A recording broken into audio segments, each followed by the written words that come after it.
Welcome back to our channel. In today's video, we're diving into an empowering passage from the Bible that holds great significance for the church and its purpose. It's found in 1 Peter 2:9, and it goes like this: "But you are a chosen generation, a royal priesthood, a holy nation, His own special people, that you may proclaim the praises of Him who called you out of darkness into His marvelous light." Let's start by exploring the origin of these privileges bestowed upon God's people. Initially, these promises were given to the nation of Israel, as we find in Exodus 19:5-6.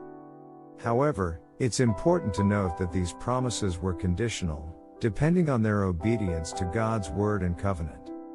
Israel was meant to be God's unique treasure, a kingdom of priests, and a holy nation. Unfortunately, they fell short of fulfilling God's commands and bringing His light to the world.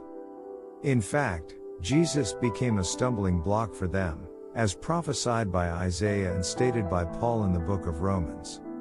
As a result, God passed on these privileges to the church. Now, it's our responsibility as the church to carry this torch and shine God's light in the world.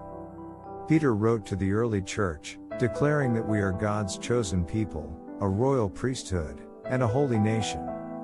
We have the incredible opportunity to reflect on God's nature and show the world His excellence through our lives. Our lives should serve as a testimony, dispelling misconceptions and false notions about God. People who don't know Him often form their opinions based on hearsay and negative experiences. But as followers of Christ, we have the power to portray God's love, joy, peace, patience, grace, goodness, gentleness, and warmth. Just like the apostles, who were recognized for having been with Jesus, our lives can display God's excellence unmistakably. Peter reminds us that God has called us out of darkness and into His marvelous light. This theme is woven throughout the scriptures. From Saul's conversion on the road to Damascus to John the Baptist's purpose of bringing light to those in darkness, and Isaiah's prophecies about the Messiah, the light of God's salvation has always been central. Jesus Himself proclaimed, "I am the light of the world," and later declared to His disciples, "You are the light of the world." We live in a world that is covered by darkness, ignorance toward God, and battles that seem never-ending.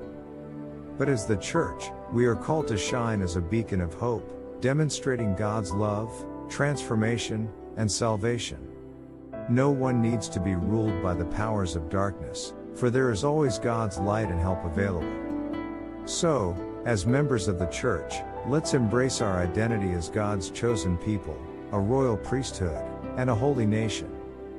Let's live our lives in a way that proclaims God's praises and showcases His excellence. May we be a light that shines brightly, dispelling darkness and pointing others to the marvelous light found in a relationship with God. Thank you for watching, and don't forget to subscribe to our channel for more inspiring content.